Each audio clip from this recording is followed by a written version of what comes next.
इंग्रजी कसे बोलावे? How to speak in English.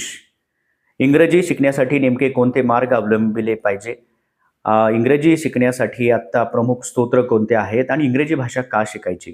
या सर्व विषयावरती चर्चा करण्यासाठी हा एक वेगळा व्हिडिओ आपण मास्टर माइंड या यूट्यूब चॅनलच्या माध्यमातून करत आहोत. नमस्कार, मी डॉक्टर अशोक घुगे. आपलं या मास्टर माइंड यूट्यूब चॅनलमध्ये स्वागत आहे. आता इंग्रजी भाषेचं जर आपण बघितलं तर एकंदरीतच ती भाषा प्रभावीपणे आत्मसात कशी करावी या बाबतीमध्ये अनेक संभ्रम असतो.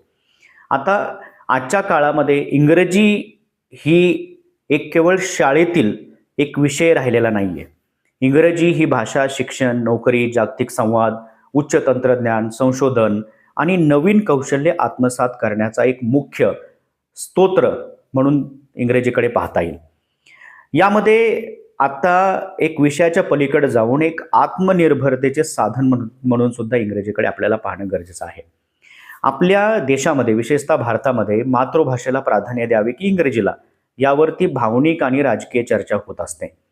मातृभाषेचा आदर, संस्कृती आणि वैचारिक बैठक यासाठी मातृभाषेचं महत्त्व कोणाही नाकारू शकत नाही, कोणालाही नाकारता येणार नाही.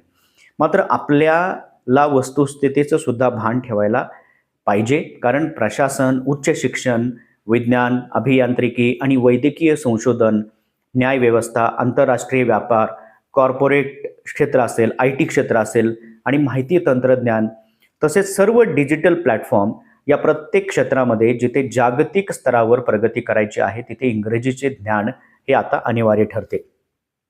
इंग्रजी भाषा शिकणे म्हणजे आपल्या मातृभाषेचा अनादर करणे नव्हे, उलट ती एक अतिरिक्त आणि जागतिक पातळीवरली क्षमता निर्माण करणे, ज्याला आपण ग्लोबल कॉम्पिटन्सी असं म्हणू शकतो, हे आत्मसात करण्यासारखं आहे. आता तुम्हाला इंग्रजी भाषेच्या माध्यमातून ज्ञानाच्या मुख्य प्रवाहामध्ये सुद्धा येता येऊ शकतं. आता विशेषतः जर आपण बघितलं तर ग्रामीण भागातील जे विद्यार्थी आहेत, ग्रामीण भागातले जे तरुण आहेत, त्यांच्यासाठी इंग्रजी केवळ संवादाची भाषा नसून ती समान संधी, ज्याला आपण इक्वल ऑपॉर्च्युनिटी मिळण्यासाठीचं आणि प्रगती करण्यासाठीचं एक शक्तिशाली माध्यम बनू शकतं. आता इंग्रजी आत्मसात केल्याने त्यांची क्षमता केवळ त्यांच्या भौगोलिक स्थानावर आधारित न राहता जगाच्या व्यासपीठावर सिद्ध होते. त्यामुळे कोणत्याही भावनिक किंवा राजकीय वादविवादात न अडकता इंग्रजीला एक आवश्यक अशा पद्धतीचा किंवा आपल्या करिअरला चालना देणाऱ्या कौशल्याचा, ज्याला आपण एसेन्शियल स्किल्स असं म्हणतो, म्हणून स्वीकारणं ही आजच्या काळाची सर्वात मोठी महत्त्वपूर्ण गरज बनलेली आहे.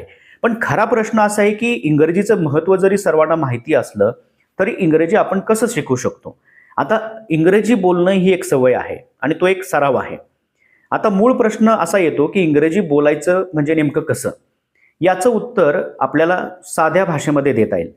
इंग्रजी बोलणं म्हणजे काही विशेष अलौकिक कौशल्य नाही, ती एक सवय, ज्याला आपण हॅबिट असं म्हणू शकतो. आपण लहानपणी मराठी भाषा ऐकून, बोलून आणि वापरून सहज आत्मसात केलेली आहे. तसंच इंग्रजीकडे पाहता येईल. इंग्रजी देखील या नैसर्गिक प्रक्रियेतून आपल्याला शिकता येते. यासाठी तुम्हाला केवळ सातत्य, ज्याला आपण कन्सिस्टन्सी आणि योग्य वैज्ञानिक पद्धतीचा सराव आपल्याला करावा लागणार आहे. याच्यामध्ये काही पायऱ्या आपण निश्चित करूयात. आता ह्याच्यातली पहिली पायरी म्हणजे काय, तर आपल्याला ज्याला आपण दी इनपुट फेज असं आपण म्हणू शकतो, म्हणजे आत्मग्रहण करण्याची जी काही प्रक्रिया आहे. भाषा शिकण्याची प्रक्रिया नेहमी ऐकण्यापासून सुरू होते. याला सातत्यपूर्ण इनपुट, ज्याला कन्सिस्टंट इनपुट असे म्हणता येईल. ऐकण्याचा काय नियम आहे, तर दररोज किमान 15 ते 30 मिनिटे इंग्रजीचे ॲक्टिव्ह लिसनिंग, सक्रिय ऐकणे आपल्याला करणं गरजेचं आहे. आता यामध्ये तुमच्या आवडीचे इंग्रजीचे पॉडकास्ट असतील किंवा छोट्या छोट्या बातम्यांचे व्हिडिओज असतील इंग्रजीमध्ये. टेड टॉक सारखी एक यूट्यूब ची जी काही सुविधा आहे ती आपण बघू शकतो. इंग्रजी गाणी ऐकू शकतो. आता सुरुवातीला सर्व शब्दांचे अर्थ आपल्याला कळतीलच असं नाही, कारण तुमचा कान आणि भाषेची लय, शब्दांची योग्य उच्चारण, ज्याला आपण प्रोनन्सिएशन, आणि वाक्यांची वारंवारता ओळखायला शिकतो. हे मेंदूला इंग्रजीची सवय लावण्याचे प्राथमिक कार्य करत असतात. त्याच्यामधून आपण इमर्शन, ज्याला आपण एक कुठंतरी त्या पूर्ण भाषेमध्ये मिसळून जातो आणि त्यातून आपल्या भाषेचा विकास व्हायला सुरुवात होते. तुम्ही जितके जास्त आणि सातत्याने ऐकाल तितकी भाषेची रचना आणि उच्चार नकळतपणे सबकॉन्शियसली तुमच्या मनामध्ये रुजत असतात आणि तुम्हाला बोलताना या सर्व प्रक्रियेचा नैसर्गिकरित्या त्याचा वापर होऊ शकतो. यामध्ये इंग्रजी शिकताना विविध मार्गांचा आपल्याला वापर करता येऊ शकतो. जर तुम्हाला तंत्रज्ञानात रुची असेल तर त्याबद्दलचे इंग्रजी व्लॉग्स असतील किंवा हाऊ टू लर्न इंग्लिश आपण ते व्हिडिओ पाहू शकतो. चित्रपट किंवा वेब सिरीज पाहताना सुरुवातीला इंग्रजी सबटायटल्स आपण वापरू शकतो. नंतर फक्त ऐकण्यावर लक्ष केंद्रित करून समजून घेण्याचा प्रयत्न करू शकतो. आपल्या आवडीच्या विषयाशी भाषेला जोडल्यास शिकण्याची प्रक्रिया कंटाळवाणी न होता एक मनोरंजक प्रक्रिया बनते. याचा वापर आपण करू शकतो. आता याच्यामध्ये दुसरी पायरी काय आहे तर बोलण्याची जी काही भीती आहे ती आपल्याला आता संपवावी लागेल. दी आउटपुट फेज, ज्याला आपण पहिली जी फेज बघितली ती इनपुट, आता दुसरी आउटपुट. यामध्ये मोठी क्लिष्ट वाक्य बनवण्याची जी काही गरज असते ती काही आपल्याला आवश्यकता वाटत नाही.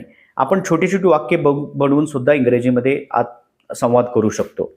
यामध्ये 5 वर्ड डे नियम आपण फॉलो करू शकतो. यामध्ये शब्दांना केवळ पाठांतर करून आपल्याला चालत नाही, तर ते त्वरित आपल्याला शब्द जे आहेत ते वापरता आले पाहिजेत. दिवसाला फक्त 5 नवीन शब्द आपण शिकलो आणि लगेच त्याचा वापर करायला सुरुवात केली तर ते शब्द आपल्या कायमस्वरूपी मेमरीजमध्ये राहतात आणि आपल्याला त्याचा वापर पुढे करता येतो. इंग्रजी शब्द लक्षात ठेवण्याचा हा सर्वात परिणामकारक आणि व्यावहारिक मार्ग आहे, कारण तुम्ही शब्दांना तुमच्या दैनंदिन जीवनातील संदर्भाशी, ज्याला आपण कॉन्टेक्स्च्युअल लर्निंग असं म्हणतो, ते जोडत असता आणि त्यातून त्याचं स्टोरेज चांगल्या पद्धतीने होत असतं. आता एक उदाहरण म्हणून जर आपण बघायचं घेतलं तर आजचा शब्द आहे समजा डिलिजंट, ज्याला आपण कष्टाळू असं म्हणतो. तर हे वाक्य म्हणा की लिहा, she is a diligent worker who always finishes tasks on time. आता हे असं एखादं वाक्य आहे. तर याच्यामध्ये जर आपण विचार केला तर डिलिजंट हा शब्द आपण वाक्यांमध्ये वापरण्याचा प्रयत्न केलेला आहे आणि अशा वाक्यांसह आपण वेगवेगळे सोपे वाक्य, ज्याच्यामध्ये I am fine, please repeat, can you help me, I don't know, I am getting late, what are you doing, can I have a glass of water, अशा वाक्यांवरती आपण प्रभुत्व मिळवू शकतो. याला आपण फंक्शनल इंग्लिश असं म्हणतो.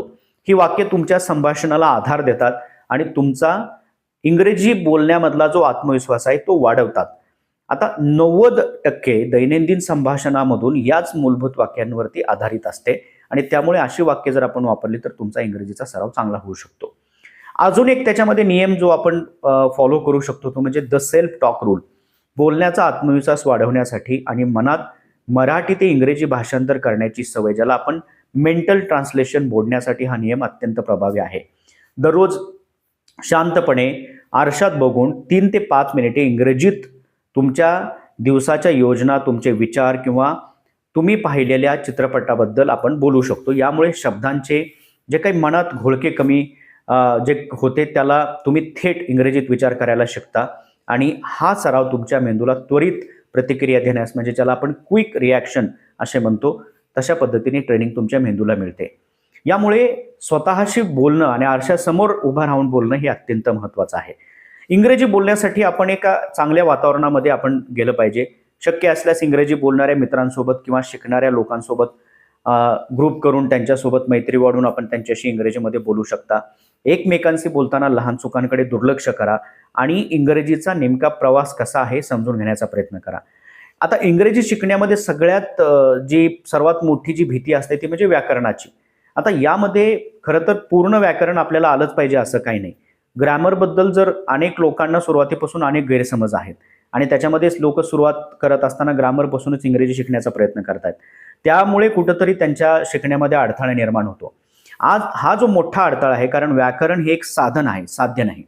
संभाषण पातळीवर व्याकरण जर आपल्याला आलं आणि नेमकं मोजकं ठराविक जर व्याकरण आपल्याला आलं तर नंतर बोलण्याच्या ओघामध्ये व्याकरणाची जी काही व्याप्ती आहे ती वाढू शकते आणि आपलं ग्रॅमर हे चांगलं होऊ शकतं.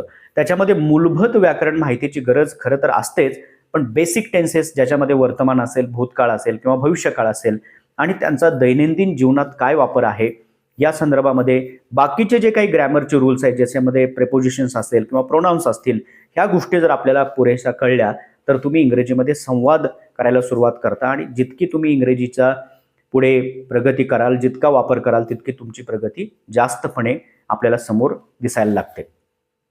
यामध्ये व्याकरण हे तुमच्या भाषेच्या नैसर्गिक प्रवाहामध्ये कुठेतरी अडथळा ठरू नये आणि खरं तर ग्रॅमरचा मोठा आधार आपल्याला मिळाला पाहिजे, अशा पद्धतीची मानसिकता आपण स्वीकारली पाहिजे आणि त्याचबरोबर आपण बोलत असताना ज्या चुका होतात त्या चुका गृहीत धरूनच आपण इंग्रजी भाषेला आत्मसात करण्याचा प्रयत्न केला पाहिजे. कारण असं कधीच होत नाही की आपण बोलायला सुरुवात केली आणि आता इंग्रजीमधून आपल्या चुकाच होणार नाहीत. तर चुका होत असतात, परंतु त्या दुरुस्त करण्याची प्रक्रिया आपल्याला समजून घेता आली पाहिजे.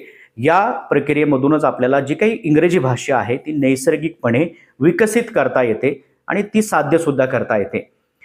आता या सगळ्या गोष्टींमध्ये ग्रॅमरपेक्षा सुद्धा जास्त काय महत्त्वाचं असेल तर फ्लुएन्सी ओव्हर ॲक्युरेसी. म्हणजे आपण बोलताना बोलण्याचा जो ओघ आहे तो आपल्याला लक्षात आला पाहिजे. व्याकरणामध्ये थोड्या चुका झाल्या तरी चालतील, पण तुमचे बोलणे हे अडखळायला नको. समोरच्या व्यक्तीला तुमचा उद्देश आणि तुमचे संदेश स्पष्टपणे समजणे हे प्रथम उद्दिष्ट असायला पाहिजे. आणि हे जर तुम्ही करू शकलात तर तुम्हाला इंग्रजी शिकण्याचा जो काही एक आत्मविश्वास आहे तो तुमच्यामध्ये दिसायला लागतो. ज्ञान, संधी आणि यशाची गुरुकिल्ली, ज्याला आपण द ग्लोबल कॉम्पिटन्सी सुरुवातीलाच म्हटलेलं आहे, म्हणून इंग्रजीकडे आपण पाहतो. आजच्या काळात इंग्रजीचे महत्त्व केवळ संवादापुरते मर्यादित नाही, तर ती तुमच्या करिअरची आणि एक ज्ञानाची गुरुकिल्ली आहे असं म्हटलं तरी वावगं ठरणार नाही, ज्याला आपण ग्लोबल नॉलेज हब म्हणून त्याच्याकडे पाहतो. आज जॉब इंटरव्ह्यू असेल किंवा रेज्युमे रायटिंग असेल किंवा बायोडाटा रायटिंग असेल, ऑनलाईन कोर्सेस तुम्हाला अटेंड करायचे असतील, तुम्हाला कुठलेही इंटरनॅशनल सर्टिफिकेट्स मिळवायचे असतील, डिजिटल मार्केटिंग, AI कोडिंग असेल, मॅनेजमेंट असेल किंवा फायनान्स, ज्याला आर्थिक आणि उच्चस्तरीय संशोधन असेल, या सर्व आधुनिक आणि उच्च मागणीच्या क्षेत्रातील उत्कृष्ट संशोधने, रिसोर्सेस किंवा रिसर्च पेपर्स आणि उच्च गुणवत्तेचे शैक्षणिक साहित्य हे सर्व इंग्रजीमध्ये उपलब्ध आहे. आपण जर इंग्रजी आत्मसात नाही केली तर ह्या सगळ्या गोष्टीला आपण कुठेतरी मुकू शकतो, हे आपल्याला लक्षात घेतलं पाहिजे. आता जगातील सर्वोत्तम विद्यापीठाचे कोर्सेस, आज कोर्सेरा असेल किंवा दुसऱ्या अनेक वेबसाईटवर तिथे उपलब्ध आहेत. इंग्रजी शिकून तुम्ही केवळ भाषा शिकत नाही, तर जागतिक दर्जाचं ज्ञान आणि तंत्रज्ञान आत्मसात करण्यासाठी आपण पावलं उचलत असता, ज्यामुळे तुमची क्षमता अनेक पटीने वाढते. यामध्ये तुम्ही तंत्रज्ञानाचा वापर करायला शिकता. नवीन सॉफ्टवेअर किंवा तंत्रज्ञान यामध्ये जर तुम्हाला शिकायचं असेल तर त्यामध्ये त्याची डॉक्युमेंटेशन आणि जे काही ट्युटोरियल्स आहेत बहुतांश सगळे इंग्रजीमध्ये असतात. तुम्हाला ते बघितले तरच तुम्हाला ते ज्ञान आत्मसात होणार आहे. त्यामुळे इंग्रजी हे एक माध्यम आहे आणि त्या माध्यमातून अनेक गोष्टी साध्य करता येऊ शकतात, हे आपल्याला आता कुठंतरी कळलं पाहिजे. नोकरी आणि बिझनेस असेल किंवा व्यावसायिकता असेल, याच्यामध्ये एक प्रोफेशनलिझम, मार्केट व्हॅल्यू, मुलाखत किंवा व्यावसायिक संवाद, नोकरीच्या जर मार्केटमध्ये आपण गेलो तर जॉब मार्केट नेमकं कसं आहे, तर या जॉब मार्केटमध्ये जर आपण गेलं तर सर्वात प्रथम कम्युनिकेशन स्किल्सचा विचार केला जातो. तुमचे तांत्रिक ज्ञान कितीही चांगले असले, जर तुम्ही ते प्रभावीपणे इंग्रजीत व्यक्त करू शकत नसाल तर यामध्ये नोकरी न मिळण्याची शक्यता जास्त असते. किंवा आपण एखाद्या मीटिंगमध्ये बसलेलो असतो, क्लायंटशी आपल्याला संवाद साधायचा असतो किंवा एखादा ईमेल आपल्याला इंग्रजीमध्ये लिहायचा असतो, यासाठी इंग्रजीचं बेसिक नॉलेज असणं अत्यंत गरजेचं आहे. जर आपण इंग्रजीचा वापर कुठे कुठे होतो याचा जर आपण विचार केला तर उच्च व्यवस्थापन, ज्याला आपण सिनियर मॅनेजमेंट आणि आंतरराष्ट्रीय स्तरावर काम करण्यासाठी इंग्रजीची आजची जी काही मागणी आहे ती प्रचंड मोठ्या प्रमाणामध्ये वाढलेली आहे.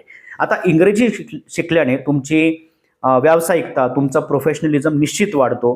तुमची जी काही बाजारातील किंमत, ज्याला आपण मार्केट व्हॅल्यू असं म्हणतो, तीही वाढते. इंग्रजी तुम्हाला आत्मविश्वासपूर्वक जगासमोर उभं राहण्याची संधी देते, ज्यामुळे तुमचं नेतृत्व क्षमता, लीडरशिप स्किल ज्याला आपण म्हणतो किंवा लीडरशिप पोटेन्शियल आपले विकसित होऊ शकतो. भाषेच्या माध्यमातून आपला बौद्धिक विकास सुद्धा होऊ शकतो. म्हणून या इंग्रजीकडे एका वेगळ्या पद्धतीने पाहण्याची आजची खरं तर गरज आहे. इंग्रजीमुळे स्वतःला आपण कमी न लेखता ही एक भाषा आहे आणि ही सर्वांनी ती शिकली पाहिजे. ग्लोबल लँग्वेज आहे जी तुमच्या प्रयत्नांना योग्य दिशा देऊ शकते. आणि इंग्रजी जर आपण शिकण्याचा प्रयत्न केला तर नोकरीच्या नवीन संधी, शिक्षणातील नवीन नवीन क्षेत्र, जगभरातील ज्ञान तुमच्यासमोर आज उभं राहू शकतो. त्याच्यासाठी आपल्याला फक्त रोज थोडा वेळ द्यायचा आहे. इंग्रजी मोठ्या प्रमाणामध्ये ऐकायची आहे आणि आपल्याला छोट्या प्रमाणामध्ये बोलण्याचा प्रयत्न करायचा आहे. आपण हे जर नियम सातत्याने पाळले तर आपल्याला जो इंग्रजी शिकण्याचा प्रवास आहे तो अतिशय मजेशीर वाटेल आणि एक आत्मविश्वास देणारा वाटेल. तेव्हा कुठलाही वेळ न दवडता आपण इंग्रजी शिकण्यासाठी तत्पर राहा, एवढंच या व्हिडिओच्या माध्यमातून सांगता येईल. आणि अशा पद्धतीचे व्हिडिओ पाहण्यासाठी मास्टर माइंड या यूट्यूब चॅनलला सबस्क्राईब